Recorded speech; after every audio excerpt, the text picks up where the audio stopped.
Kita ke informasi lain, pemirsa. Dewan Kehormatan Penyelenggara Pemilu menyatakan ketua dan 4 anggota Komisi Pemilihan Umum melanggar kode etik terkait penyewaan private jet saat kampanye pemilu 2024.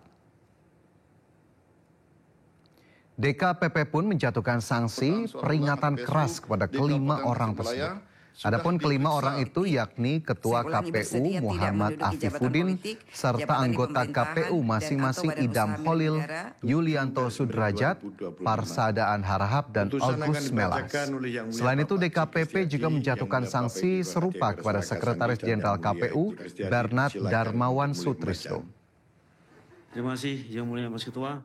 Peringatan keras kepada Teradu 1 Muhammad Afifuddin selaku Ketua merangkap anggota Komisi Pemilihan Umum, Teradu 2 Idam Holid, Teradu 3 Yulianto Sudrajat, Teradu 4 Parsadaan Harahap, Teradu 5 Agus Melas, masing-masing selaku anggota Komisi Pemilihan Umum terhitung sejak putusan ini dibacakan.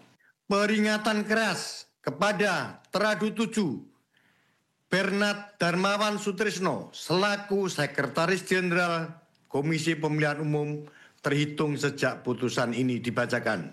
Memerintahkan Badan Pengawas Pemilihan Umum untuk mengawasi pelaksanaan putusan ini. Demikian diputuskan dalam rapat pleno oleh 5 anggota Dewan Kehormatan Penyelenggara Pemilihan Umum. Menteri Agraria dan Tata Ruang Kepala Badan Pertanahan Nasional Nusron Wahid menyambangi KPK. Kedatangan Nusron untuk membahas strategi pencegahan korupsi di sektor pertanahan. Nusron tiba di KPK pada Rabu siang. Kunjungan ini dilakukan dalam rangka audiensi pencegahan korupsi khususnya di sektor pertanahan yang dinilai masih memiliki celah rawan praktik pungli. Nusron menyebut sistem pelayanan pertanahan saat ini sudah usang dan tidak relevan dengan kebutuhan masyarakat. Ia menilai perlu adanya pembaruan proses bisnis agar lebih transparan dan efisien. Nusron menegaskan reformasi birokrasi bukan hanya soal digitalisasi, tapi juga soal membenahi mentalitas pelayanan.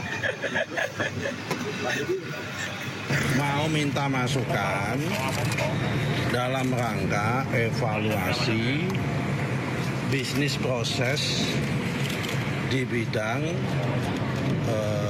pertanahan. Karena bisnis proses yang ada hari ini usianya sudah 15 tahun. Sudah nggak sesuai dengan konteks hari ini. Nah, sekaligus dalam rangka menyusun bisnis proses yang baru ini, kita meminta masukan di mana sih letak-letak celah pungli. Akan kita tutup supaya nggak ini. Menurut pandangan dari teman-teman di KPK. Pemirsa, Indonesia akan punya mobil nasional produksi sendiri, di mana Presiden Prabowo menargetkan mobil buatan anak bangsa akan bisa digunakan pada tahun 2028.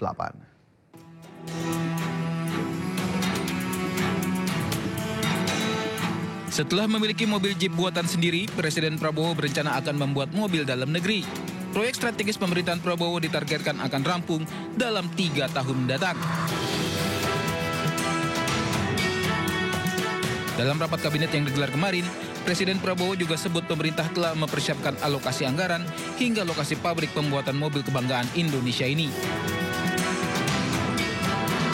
Kita mulai rintis, kita akan punya mobil buatan Indonesia dalam 3 tahun yang akan datang.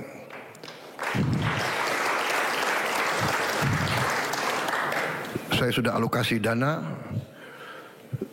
sudah kita siapkan lahan untuk pabrik-pabriknya, sedang bekerja sekarang tim. Kita sudah menghasilkan Jeep buatan Indonesia.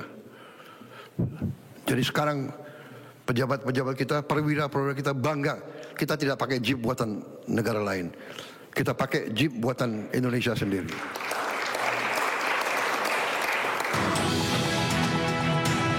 Saat ini Presiden Prabowo menggunakan mobil Maung Garuda Limousine dalam menjalankan kegiatan sehari-hari. Para perwira TNI dan pejabat juga menggunakan Maung untuk kendaraan dinas mereka. Menteri Keuangan Purbaya pastikan anggaran untuk mengganti seluruh mobil para menteri dengan maung sebagai kendaraan dinas pejabat negara tersedia. Hal tersebut sejalan dengan instruksi Presiden Prabowo yang meminta jajaran Kabinet Merah Putih untuk memakai mobil produksi PT Pindad sebagai mobil dinas resmi.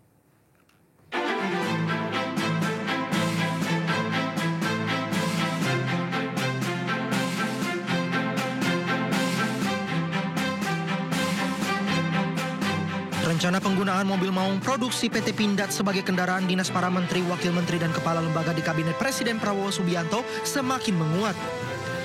Menteri Keuangan RI Purbaya Yudi Sadewa memastikan rencana pengadaan kendaraan dinas jenis maung itu sudah masuk dalam perencanaan anggaran. Meski demikian, realisasi pembelian masih menunggu kesiapan industri dalam negeri. Tahunnya harusnya ada, cuma kan rupanya kapasitasnya belum cukup, jadi dibalikan tahun ini. Tahun depan saya nggak tahu seperti apa kesiapan industrinya, Pindadnya. Kalau siap ya ada uangnya. Tapi ditargetkan kapan itu kira-kira Pak? Untuk semua tergantung industrinya. Kalau saya kan targetin uang aja, uangnya ada. Nanti kalau saya masuk ke industri dibilang itu campur. Tapi kita siap. Sebelumnya Presiden Prabowo Subianto dalam sidang Kabinet Paripurna di Istana Negara Jakarta Senin kemarin meminta seluruh menteri dan pejabat mulai menggunakan mobil maung sebagai kendaraan dinas. Hal ini menegaskan komitmen pemerintah untuk menggunakan produk dalam negeri. Dan sebentar lagi saudara-saudara semua harus pakai maung. Saya nggak mau tahu tuh.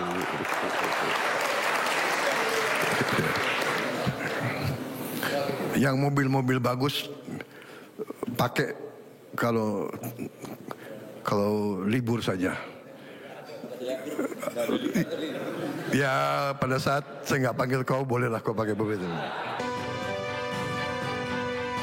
Sementara itu pada Maret 2025 Kementerian Pertahanan RI telah menyerahkan 700 unit kendaraan khusus maung MV3 kepada TNI Polri untuk dijadikan kendaraan operasional. Unit yang diserahkan dibalut kelir berbeda-beda sesuai dengan warna khas institusi pengguna. Tim Liputan iNews melaporkan. Kebijakan soal pupuk merupakan arahan langsung dari Presiden Prabowo dan membuat petani ini bukan soal angka, tapi soal harapan yang selama ini terasa mahal. Amran menyebut ini sebagai momen bersejarah. Penurunan harga pupuk sebesar 20% belum pernah terjadi sebelumnya. Lebih dari 2.000 kios pupuk pelanggar aturan sudah dicabut izinnya. Tapi cukupkah ini menjawab masalah klasik pupuk yang selalu datang tiap musim tanam? Kemudian juga produksi jagung meningkat. Mudah-mudahan untuk swasembada pangan, perintah Bapak Presiden itu targetkan pada kami 4 tahun. Alhamdulillah kalau tidak ada aral melintang, 1 bulan 2 bulan ke depan kita mencapai swasembada dalam waktu sesingkat-singkatnya, secepat-cepatnya dengan produksi estimasi 34 juta ton. Ini capaian di pemerintahan tahun pertama Bapak Presiden. Kemudian yang kedua, ini pengumuman penting. Bapak Presiden mengundang kami ratas. Beliau menyampaikan lakukan revitalisasi sektor pupuk. Karena pupuk adalah darahnya pertanian. Tanpa pupuk tidak mungkin kita berproduksi. Beliau sampaikan tolong cek dari hulu ke hilir. Ini arahan Bapak Presiden. Yang pertama pupuk, kita perbaiki regulasi. Dulu harus 12 menteri yang setujui baru pupuk bisa diedarkan. Kemudian yang kedua adalah gubernur seluruh Indonesia harus tanda tangan. 38 gubernur. Tanda tangan bukan paraf, tanda tangan. Baru bisa dikeluarkan. Kemudian yang terakhir adalah 514 bupati dan wali kota se-Indonesia